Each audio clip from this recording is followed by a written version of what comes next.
Armés de petits tamis et autres instruments du parfait archéologue, sourire aux lèvres, des centaines d'enfants de la bande de Gaza participent cet été à des activités un peu particulières dans les centres aérés, partir à la découverte du patrimoine national. Ils sont pour cela encadrés par des volontaires et des professionnels du programme Intercal, lancé en 2017 par Première Urgence Internationale, avec le soutien financier notamment du British Council, de l'Agence française de développement et de la Fondation Alif pour la protection des patrimoines en zone de conflit. Shihad Abou Hassan, directeur de Première Urgence Internationale à Gaza. Intercal, ça veut dire transmission en arabe. Et depuis qu'on a commencé avec le programme Intercal, qui est un programme fondamentalement humain, on a formé 84 jeunes femmes et hommes qui sont des nouveaux diplômés en architecture et en archéologie à Gaza.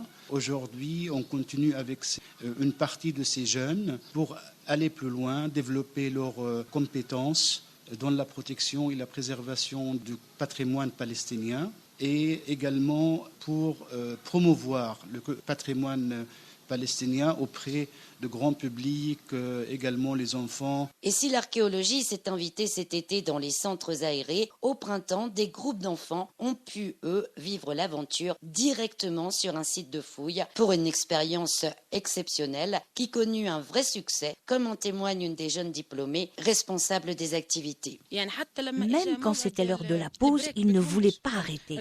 On leur disait « allez vous laver les mains pour qu'on puisse boire quelque chose et se reposer », mais non, ils voulaient continuer à apprendre. Si l'aventure est exceptionnelle, c'est également parce qu'elle a eu lieu sur un des sites les plus grandioses de la bande de Gaza, le monastère de Saint-Hilarion, le père du monachisme palestinien. Petite présentation avec un des fidèles du site, Fadel Aboutol, restaurateur. Nous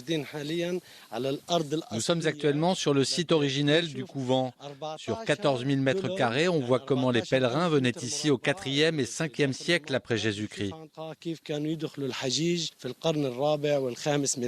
Par ce programme Intercal qui propose également des activités en Cisjordanie, c'est toute la richesse du patrimoine palestinien qui, au fil du temps, va pouvoir être préservée et mise en valeur pour nous parler du passé d'un peuple dont les racines s'enfoncent profondément dans la terre ancestrale, aujourd'hui laminée par l'occupation israélienne. Gaza, c'est une ville qui est très riche, qui a des trésors archéologiques. Donc c'est un patrimoine ancien qu'il faut protéger et ça montre que finalement Gaza était ouvert à tout le monde à un moment donné et que tout le monde cohabitait pacifiquement. En Palestine, Valérie Ferron pour Médian.